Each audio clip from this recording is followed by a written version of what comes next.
What is money and how it works? Let's figure it out.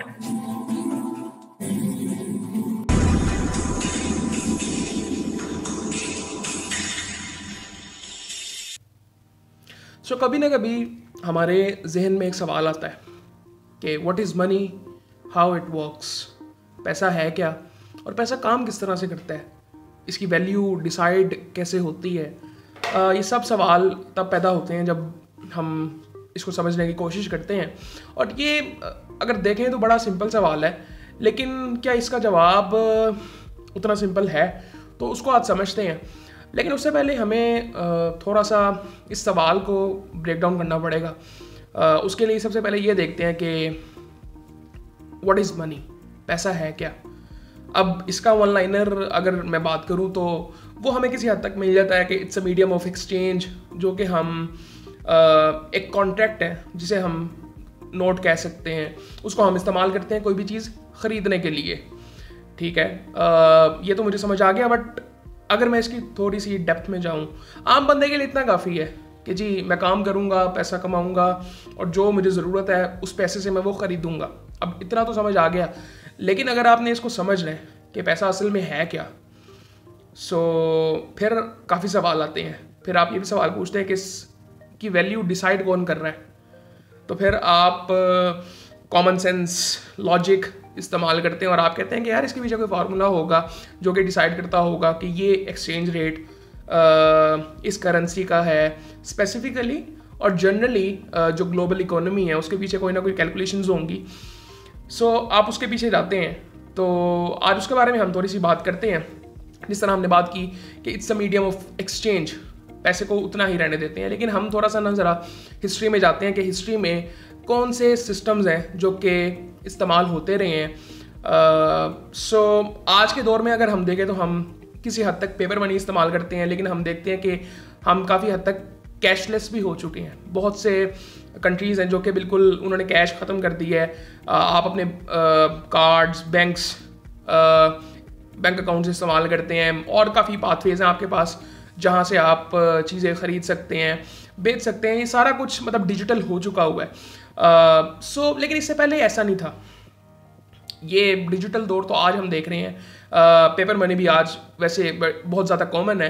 लेकिन इससे पहले अगर थोड़ा सा हम जाएं हिस्ट्री में, तो सबसे पहले बार्टर सिस्टम इस्तेमाल होता था। बार्टर सिस्टम बड़ी सिंपल सी चीज़ थी कि मेरे पास अगर एक चीज़ है, मेरे पास अगर गंदम है और मुझे चावल की ज़रूरत है, तो जिसके पास चावल है मैं उसको गंदम दूंगा और उसे चावल ले लूँगा और उसकी एक वैल्यू हम आपस में डिसाइड कर लेंगे। सबसे पहले ये निज़ाम चलता रहा। फिर उसके बाद कुछ अर्से बाद मेटेलिक मॉनेटरी सिस्टम आया।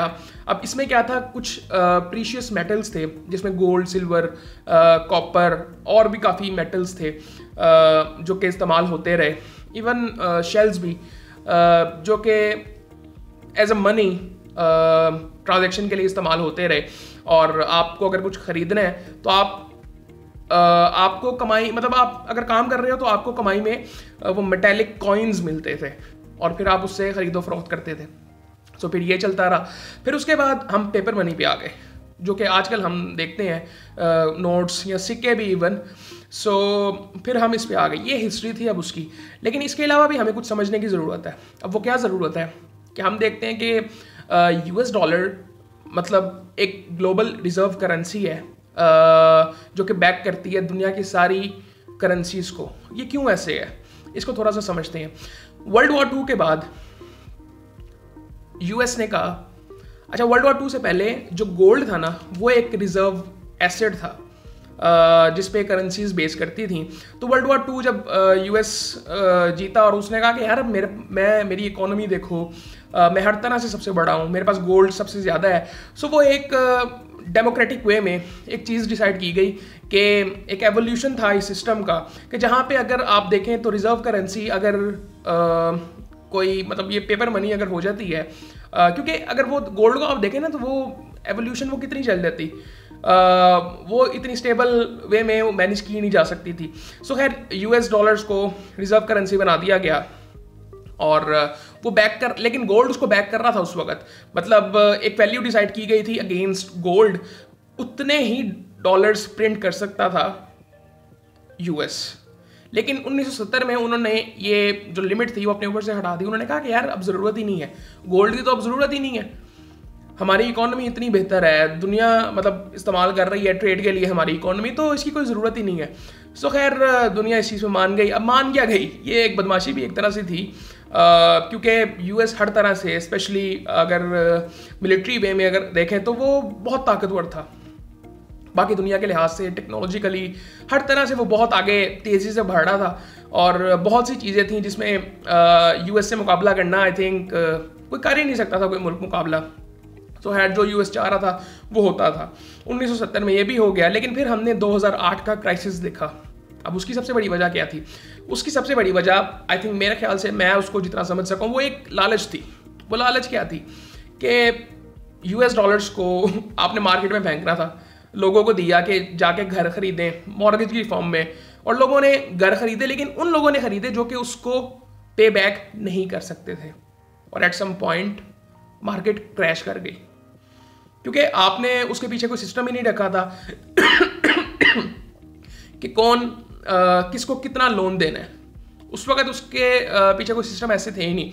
सो खैर वो लोन सबको मिलता गया और मार्केट क्रैश कर गई वहाँ पे, और जो जिस चीज़ की मतलब जो पर्पस था उसके पीछे कि रियल एस्टेट की वैल्यू भी बढ़ेगी, इंटरेस्ट मनी वापस भी आएगा, सो वो सारा कुछ होगा, लेकिन ऐसा कुछ हुआ ही नहीं। फिर वो पैसा मार्केट से चला गया, रिजर्व्स जो थे वो बिल्कुल ख़त्म हो गए, और इसका इम्पैक्ट पूरी दुनिया पे पड़ा, क्योंकि ग्लोबल ट्रेड जो थी वो यूएस डॉलर्स में होती है आज भी, मोस्टली आज भी होती है।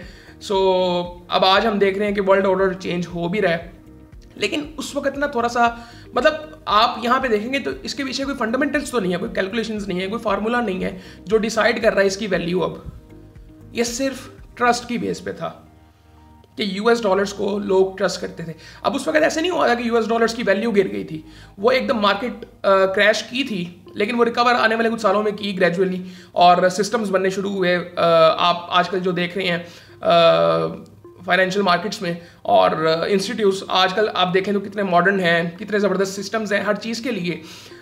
लेकिन जिसका मेन पार्ट हमेशा से इंटरेस्ट है, सूद। खैर फिर ये चीज़ें होती रहीं, लेकिन यहाँ से हमें एक चीज़ सीखने को मिली। क्या चीज़?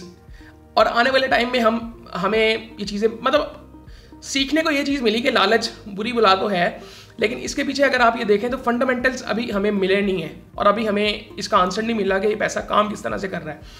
अब उसको थोड़ा सा ना समझते हैं, जिस तरह हमने पहले बात की थी कि वैल्यू डिसाइड कौन कर रहा है। अब उससे पहले हम ये समझते हैं कि ये सिस्टम है क्या। अब फॉरेन एक्सचेंज रेट सिस्टम ये डिफरेंट तरह के होते हैं। मतलब अगर आप देखें, एक फिक्स होता है कि जिसमें गवर्नमेंट ना एक फिक्स कर देती है कि यूएस डॉलर के अगेंस्ट हमारी करेंसी की वैल्यू ये है। अब उसके लिए एक चीज़ आपको ये करनी पड़ती है कि आपके जो फॉरेन रिजर्व्स है ना वो आपके पास होने चाहिए, उसकी एक फिक्स कोई वैल्यू होती है वो आपके पास होनी चाहिए। और फिर जो बहुत कॉमन सिस्टम है वो फ्लोटिंग एक्सचेंज रेट सिस्टम है, जिसमें मार्केट डिसाइड करती है, ग्लोबल इकोनॉमी डिसाइड करती है। अब उसमें होता ये है कि सप्लाई एंड डिमांड कि किस करेंसी की डिमांड ज़्यादा है कम है वो डिसाइड करती है एक्सचेंज रेट वैल्यू। अब मोस्टली उसमें स्टेबिलिटी उस तरह से नहीं होती कि आप कहोगे बिल्कुल एक फिक्स हो जाती है, ऊपर नीचे होती रहती है, लेकिन वो एक स्टेबल इकोनॉमी रहती है कि आप कहते हो कि यार एकदम ऊपर नहीं जाएगी, एकदम नीचे नहीं जाएगी। लेकिन फिक्स का नुकसान ये होता है कि आपने फिक्स तो कर दी, लेकिन आपने एक बबल क्रिएट कर दी है। एट सम पॉइंट वो आपको नुकसान देगा, जो कि पाकिस्तान में हुआ। पाकिस्तान में जब 2018 से पहले अगर आप देखें तो हमने फिक्स किया हुआ था, उसके बाद जब उसको आपने फ्लोटिंग सिस्टम पे लेके आए तो एकदम हमने देखा पाकिस्तानी रुपी क्रैश कर गया था, 300 पे चला गया डॉलर। आज हम देख रहे हैं किसी हद तक 250 के राउंड अबाउट चल रहा है। फिर ये चीज़ें चलती रहीं। अब इसके फ़ायदे नुकसान हैं। कुछ लोग हाइब्रिड भी इस्तेमाल करते हैं, कुछ कंट्रीज़ मोस्टली वैसे फ्लोटिंग सिस्टम इस्तेमाल करते हैं, लेकिन ये मोस्टली शॉर्ट टर्म के लिए ना फिक्स भी किया जाता है मुल्क के फ़ायदे के लिए, और इसमें सही गलत कुछ नहीं है, अच्छा बुरा कुछ नहीं है। आप अपने फ़ायदे के लिए ये चीज़ें कर सकते हैं। अच्छा, अब उसमें आगे ना थोड़ा सा जाते हैं।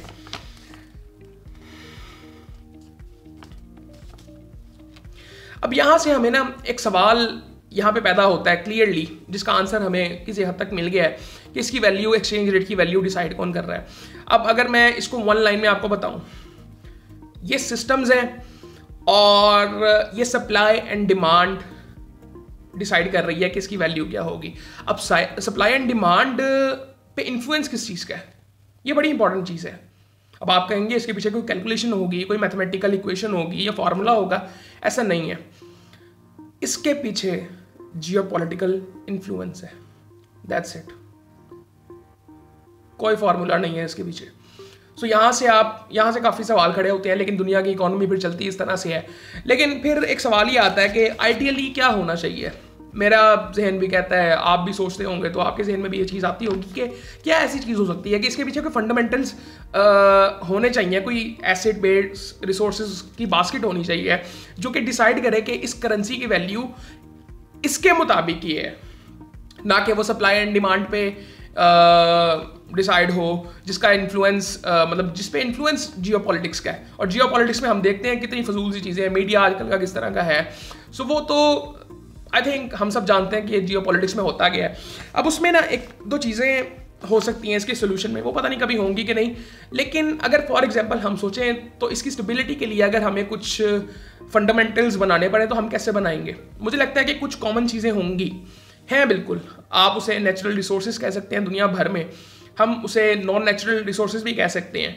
मतलब हम एक बास्केट बना दें एक ऐसी रिसोर्सेज का और उसको हम चेंज करते रहे, मैं उसे फिक्स करने का नहीं कह रहा, और उसकी एक वैल्यू डिसाइड हो जाए ग्लोबली, और उस बेस पे किसी भी मुल्क की करेंसी की वैल्यू डिसाइड हो जाए। ये बिल्कुल हो सकता है। अब इसका फ़ायदा आपको क्या हो सकता है?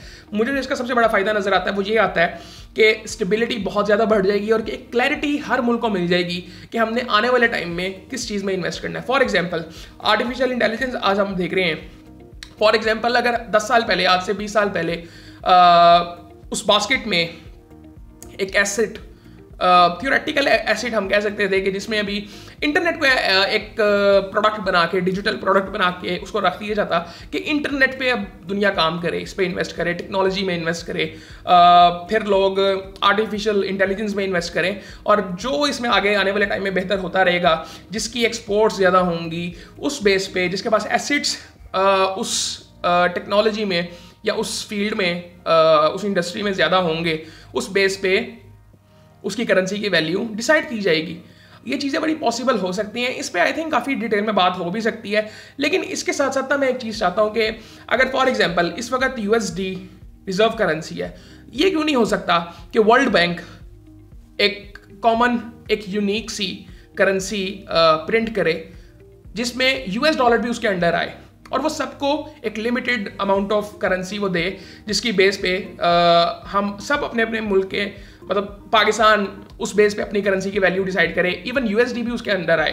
तो वर्ल्ड बैंक का काम ये हो सकता है, बिल्कुल हो सकता है, क्यों नहीं हो सकता कि वर्ल्ड बैंक एक करेंसी बनाए जो कि ग्लोबल करेंसी हो, जिसमें ट्रेड हो, जो कि आज US डॉलर्स में होती है। सो खैर ये चीज़ें होती रहेंगी। लेकिन आज हम देख रहे हैं कि चाइना भी अपने आप को पुश करता है कि वो अपनी करेंसी में युआन में ट्रेड करे, जो एक्सपोर्ट्स वो करता है। बहुत सी चीज़ें हो रही हैं, चाइना गोल्ड खरीद रहा है, हर तरह से ये चीज़ें हो रही हैं। लेकिन ये एक कॉमन, एक आप कह सकते हैं कि फैंटेसाइज किया मैंने एक सोल्यूशन, जो कि आई थिंक कभी भी नहीं होगा, क्योंकि हम देखते हैं कि ये निज़ाम शुरू से जिस तरह से चीज़ें चलती आई हैं उसमें हमेशा कोई ना कोई बुली रहा है, हर इंडस्ट्री में रहा है। सो अभी इस वक्त आपको US नज़र आता है, और डिफरेंट इंडस्ट्रीज़ में डिफरेंट कंट्रीज़ हैं।